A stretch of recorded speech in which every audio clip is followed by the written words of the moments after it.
제가 주중에 그 대학원 때 제가 존경하고 굉장히 좀 닮고 싶었던 교수님이 계셨는데 그 교수님의 설교가 너무 듣고 싶었어요. 그래가지고 유튜브를 찾아보니까 있더라고요. 그래서 이제 그 설교를 이제 들었는데 설교의 그 예화 중에 이런 얘기가 있었습니다. 미국에서 이제 유학할 때 일이래요. 아세요? 그 코스타라는 단체 아세요? 코스타라는 단체가 국제 복음주의 학생 연합회라고 합니다. 그리고 한인 유학생 선교 운동 단체래요. 그래서 이 코스타에서 해마다 그 해외에서 그 유학생들 그리고 그 이민 온 한인들을 위해서 크게 집회를 연대요. 그때 이제 한국에서 유명한 강사 목사님들을 이제 모시고 가는 거죠. 그 회장으로 이동훈 목사님 아마 회장님으로 계시는 거예요.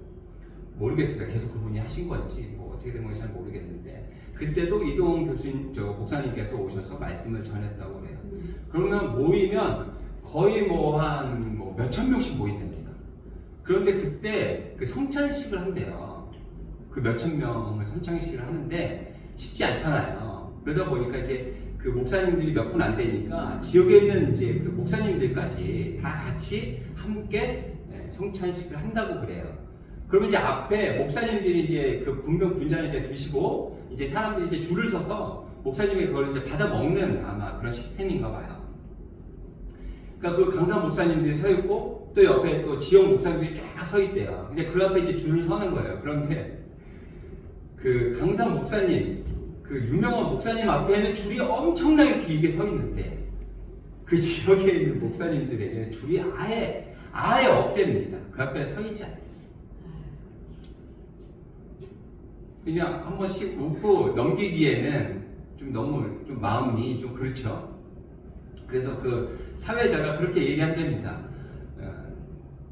빨리 끝내야 하니 시간이 너무 지체되니 지역 그 목사님 앞에 좀 서셔서 진행이 좀 빨리 될 수 있도록 좀 도와주십시오. 그렇게 얘기한답니다. 그래도 안 간대요. 그 생각나지 않으세요? 그 다리 가리키는 손가락에 집중하는 사람들의 이야기 뭐 이런 거 기억 안 나세요? 은혜는 하나님께서 주시는 것인데 사람을 보고 서 있는 그들의 모습이 참 좀 안타깝죠. 근데 모르죠. 또 저희가 그 자리에 있었다면 또 어떻게 될지 잘 모르겠는데 그 이야기를 들으면서 좀 한편으로 좀 쓰린 마음이 좀 들었습니다. 오늘 말씀을 보면은요, 그 존경받는 대제사장 엘리가 나옵니다. 그리고 또 어린아이, 이 말씀 안에서도 아이 사무엘이라고 불러요.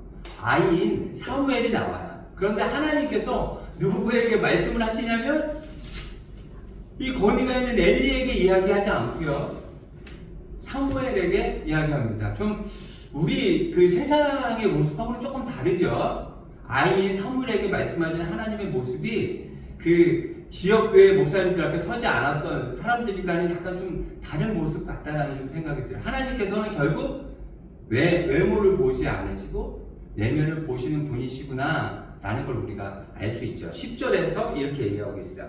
여호와께서 임하여 서서 전과 같이 사무엘아 부르시느니라. 사무엘이 때 말씀하옵소서 주의 종이 듣겠나이다. 어린 사무엘에게 하나님께서 좀 말씀하고 계세요. 그렇다면 대제사장인 엘리에게도 왜 주지 않으셨을까? 1절, 2절 보면 알 수 있어요. 1절 먼저 제가 한번 읽어볼게요. 아이 사무엘이 엘리 앞에서 여호와를 섬길 때에는 여호와의 말씀이 희귀하여 보기가 어렵대요. 이상이 흔히 보이지 않았더라. 엘리의 눈이 점점 어두워가서 잘 보지 못하는 그때 그가 자기 처소에 누웠고 그의 눈이 어두워서 잘 보지 못했대요. 그때 말씀이 희귀해서 이상도 잘 보지 못할 때래요. 그때 그때의 어떤 그 장소의 어둠을 얘기하는 걸까요? 그의 그 눈의 어떤 나쁨이 어떤 육체적인 어떤 그런 눈의 이야기만 하는 걸까요? 엘리의 영적인 상태를 이 말씀을 통해 볼 수 있지 않나 생각을 해봅니다. 이스라엘 백성을 대표해서 하나님을 만나는 엘리의 모습이 이렇다 보니 그때 말씀이 희귀하고 이상 보기가 어려웠던 거예요. 엘리의 이 영적인 상태를 잘 볼 수 있는 방법이 있잖아요. 1장입니다. 1장 12절 15절까지. 1장 12절에서 15절. 제가 한번 읽어보도록 하겠습니다. 그가 여호와 앞에 오래 기도하는 동안에, 그는 누구냐면 한나예요. 엘리가 그의 입을 주목한즉 한나가 속으로 말하며 입술만 움직이고 음성은 들리지 아니하므로 엘리는 그가 취한 줄로 생각한지라. 엘리가 그에게 이르되 내가 언제까지 취하여 있겠느냐, 포도주를 끊으라 하니 한나가 대답하이르되 내 주여 그렇지 아니하니이다. 나는 마음이 슬픈 여자라. 포도주나 독주를 마신 것이 아니요 여호와 앞에 내 심정을 토한 것뿐이오니. 한나가요 아이가 없어요.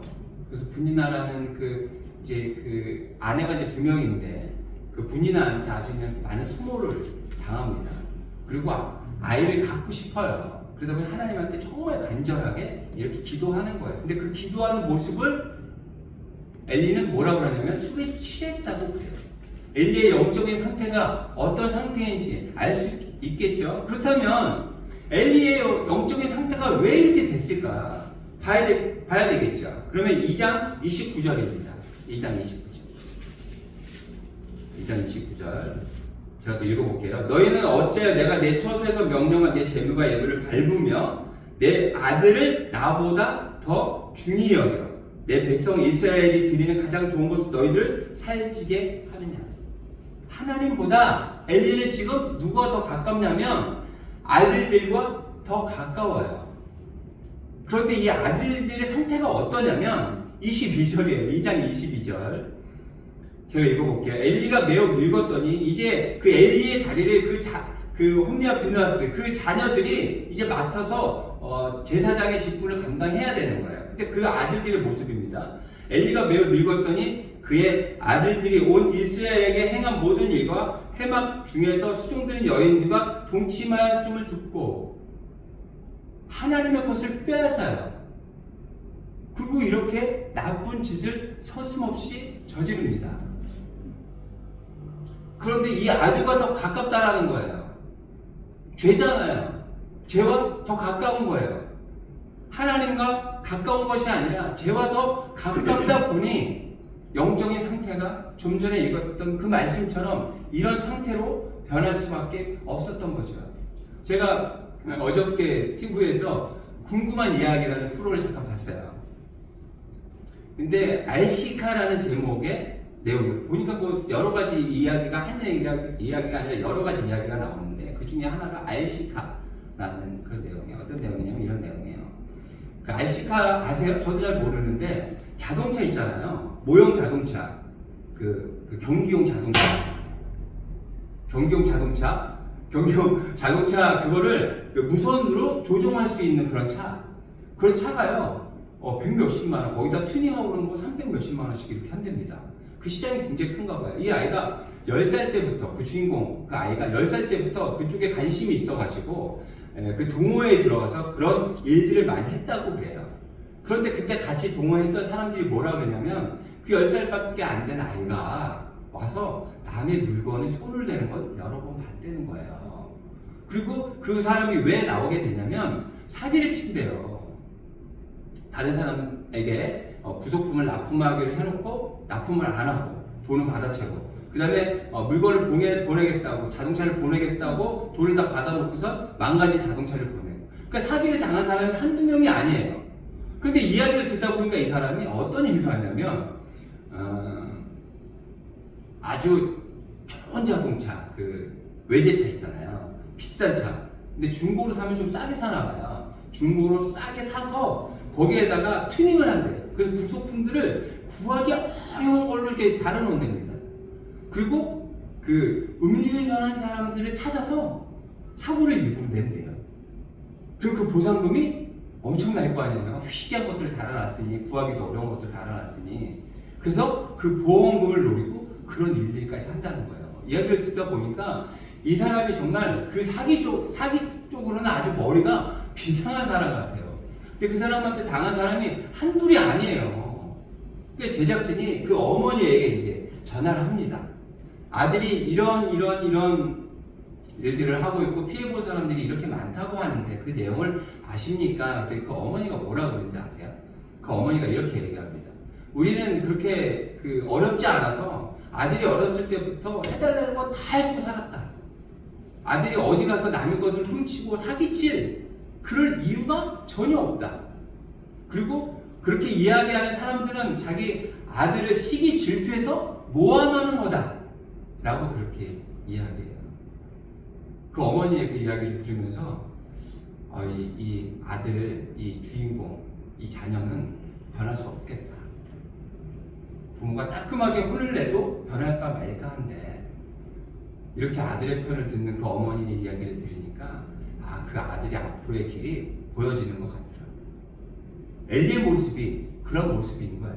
이렇게 죄를 짓는 그 아들들을 그 자리에서 끊어내야 되는데 그렇게 하지 못합니다. 그렇게 하지 말라고는 이야기는 하지만 더 이상의 액션은 취하지 않아요. 그러다 보니 그 자녀들, 그들은 제사장 집에서 하나님의 것을 다 훔치고 빼앗고 하나님의 자리에 본인들이 앉으려고 하죠.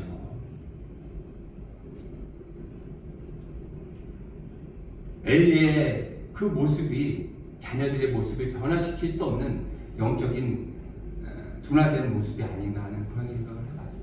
그런데요, 이런 죄를 저지른 이런 아들을 확실하게 끌어낸 사람이 또 성경에 또 있습니다. 여호수아예요. 여호수아 7장 한번 볼게요. 여호수아 7장.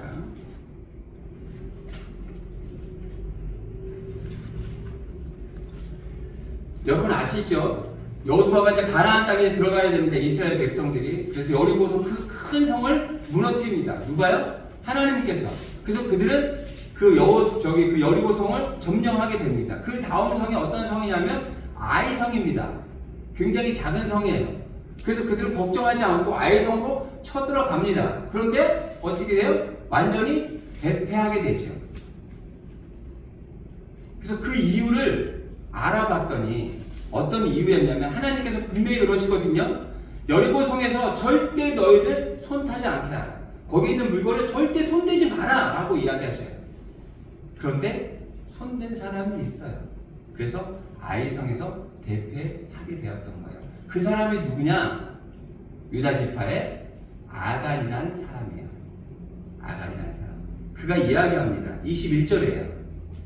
내가 노력한 물건 중에 시날산의 아름다운 외투 한 벌과 은 200세겔과 그 무게가 50세겔 되는 금덩이 하나를 보고 탐내어 가졌나요? 정말 배고파서요. 먹고 싶어서 정말 그게 아니라 탐심 때문에, 욕심 때문에 가졌다고 이야기합니다. 보소서 이제 그 물건들을 내 장막 가운데 땅속에 감췄는데 은은 그 밑에 있나이다 하더라.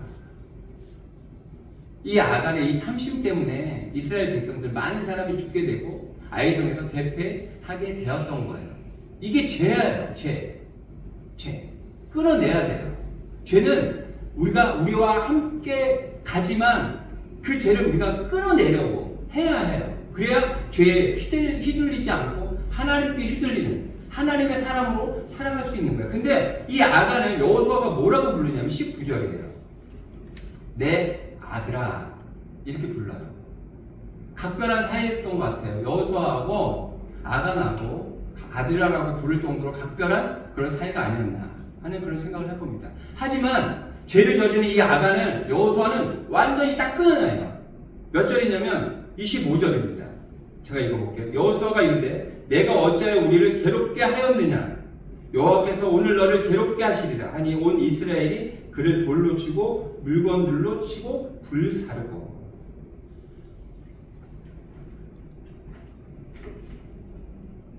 여호수아는 하나님의 말씀 따라서 그 죄를 완전히 끊어내 버려요. 하지만 엘리는 그렇게 하지 못하죠. 그래서 어떻게 되냐면 그 자녀들이 죽고요. 그 아버지도 죽게 돼요. 비참하게 다 죽게 되죠.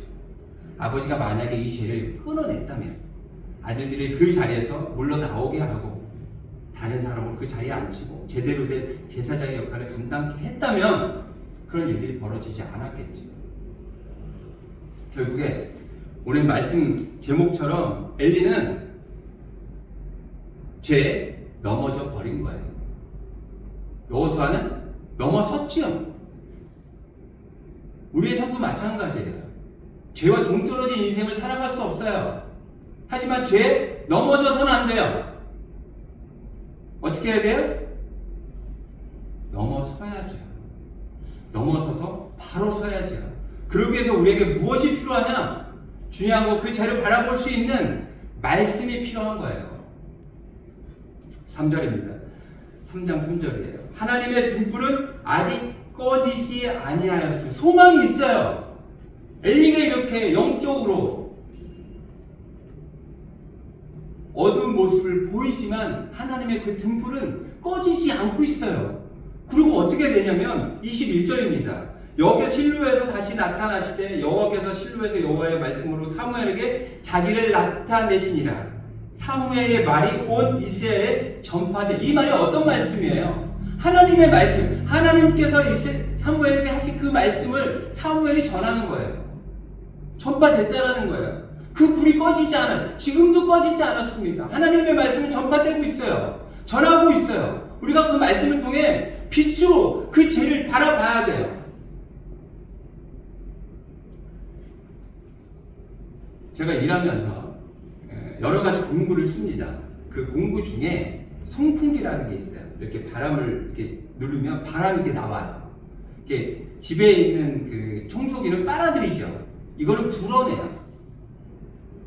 그래서 저희 일하는 친구들이 가장 먼저 사는 게 송풍기예요.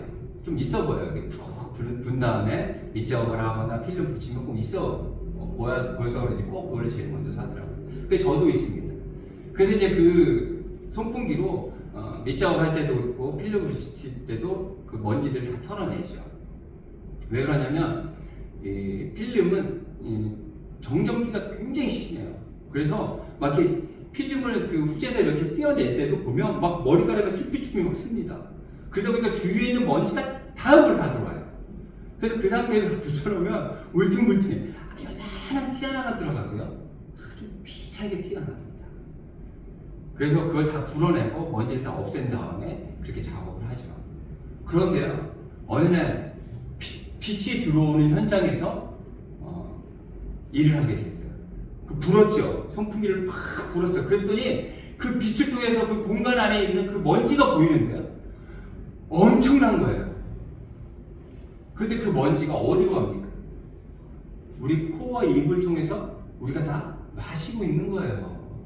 그때부터 이 선풍기를 불 때마다 한 번씩 생각하게 되더라고요. 그래서 이 선풍기로 불어야 될 때가 있어요. 뭐 구석 같은데 아니면 이렇게 뭐 파여진 데 이런 데는 소리 못 들어가잖아요. 그런 데는 불 수밖에 없어요. 특히 이제 샤시 같은 그 틸 같은 데 이제 보면 쓸어가지고 될 수 없거든요. 이제 그런 데는 불 수밖에 없죠. 그런 데는 쓰지만 될 수 있으면 쓰지 않습니다. 솔로 털어내죠. 왜 그러냐면 그 먼지를 다 우리가 먹고 있기 때문이에요. 먼지를 빛을 통해 본 그 순간부터 저의 삶의 모습이 변화된 거죠. 말씀을 통해서 봐야 돼요. 어둠에 있지 않고 엘리가 말씀으로 나와서 자녀들의 모습을 그 빛을 통해서 봤다면 이렇게 비참한 마지막 인생을 맞진 않았을 거예요. 이렇게 말씀이 굉장히 중요합니다. 그래서 제 모습을 봐야 돼요. 제된 모습이 어떤 모습인지를 봐야 돼요. 우리는 죄와 동떨어진 그런 인생을 살아갈 수 없잖아요. 우리는 죄성이 굉장히 강한 사람들입니다. 그래서 그 죄와 함께 가요. 하지만 그 말씀, 그 빛을 통해서 죄를 보며 제가 탐심과 욕심을 통해 우리를 부를 때 그 빛을 통해서 우리가 우리를 제어할 수 있는 거죠. 죄로 더 나아가는 것이 아니라 하나님께 더 가까이 나아가는 우리가 될 수 있다는 거예요. 말씀이 이렇게 중요합니다. 제가 이제 오늘 결혼식이잖아요. 그래서 이제 아내 그 한복을 이제 찾으러 갔다가 이제 오는 길에 동부간선도로를 이제 타고 왔습니다. 토요일인가 차가 별로 없습니다. 차들이 아주 원래 동부간선도로는 차들이 많이 막혀서 항상 이렇게 어려운데 토요일이다 보니까 차들이 아주 싱싱 잘 다닙니다. 그래서 저도 2차선으로 아주 이제 기분 좋게 오고 있는데 큰 버스가 광역버스가 빨간 버스 있잖아요. 그 버스가 굉장히 빠른 속도로 달리는데 앞차와 저를 붙어서 가는 줄 알았어요. 거리가 1m도 안 되는 것 같아요. 그렇게 빨리 달리면서 앞차가 거리를 1m도 두지 않고 가고 있더라고요. 저는 그걸 보면서 너무너무 짜증이 났어요. 왜냐하면 예전에도 양평 터널에서 그 버스 기사가 졸아가지고 앞에 그 승용차에 탄 젊은 친구들 5명이 죽었다는 그 기사가 있었거든요. 이 사람들은 무기예요. 자신들이 그 운전하는 그 차는 있잖아요. 다른 차들과 부딪히게 되면 정말 다른 차들의 큰 피해를 입을 수 있는 무기 같은 그런 차예요. 그래서 더 조심스럽게 운전해야 돼요. 저는 운전할 때 가장 짜증날 때가 언제냐면 뒷차가 제 차에 바싹 붙을 때가 보지 말아야 되는데 저도 운전을 하다 보면 이상하게 뒤에 많이 보게 되더라고요. 보면서 그렇게 붙으면 일부러 더 천천히 갑니다. 빨리 안 갑니다. 왜냐면 그 차가 제가 천천히 가니까 피해서 가라고.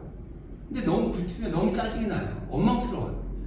그래서 그 버스가 너무 짜증이 나서 제가 그 버스 옆에 차를 대고 같이 달리면서 크락션을 크게 눌렀습니다. 그리고 이제 조금 있다가 그 앞차가 빨리 안 가니까 제 뒤로 붙었어요. 저는 더 천천히 갔죠. 그랬더니 1차선으로 또 돌아서 가면서 저를 이렇게 보면서 가요. 모를까요? 본인이 하고 있는 걸 모를까요? 제가 어떤 생각이 들었냐면 우리가 죄와 너무 가까이 있으면 안 되겠다. 왜 그러냐면 보세요. 그 차가 너무 가까이 있잖아요. 그럼 어떤 상황이 발생이 돼요. 그럼 아무리 운전을 잘하는 사람, 순발력이 아무리 뛰어난 사람도 사고가 날 수밖에 없어요. 어느 정도 거리를 안전 거리를 둬야 상황이 발생이 되면 그걸 처리할 수 있는 어떤 여유가 생기는 건데 너무 붙어버리면 안 된다. 쟤 너무 붙어있으면 안 된다는 거예요. 빛을 통해서 쟤를 보고 쟤와 멀어져 있어야 돼요. 너무 가까이 있으면 순간적인 우리 탐심, 욕심 때문에 쟤가 부딪히게 되고 넘어지게 된다니까요. 하지만 멀리 떨어져 있으면 탐심, 욕심이 마음속에 생기더라도 뛰어넘을 수 있는 여유가 있지 않을까 하는 그런 생각을 갖습니다. 제일 중요한 건 말씀이겠죠. 그 말씀을 통해서 우리는 꼭 보아야 하고요. 그리고 그 죄를 보며 우리의 탐심과 욕심을 누를 수 있는 우리가 되어야 하겠습니다. 그리고 그 죄를 통해서 넘어지는 것이 아니라 넘어서서 바로 서서 또 하나님께서 말하시는 그 걸음을 걷는 우리가 되어야 될 줄로 믿습니다. 그렇게 말씀으로 이겨내시고 죄를 누르며 승리하시는 여러분들 되시기를 바랍니다.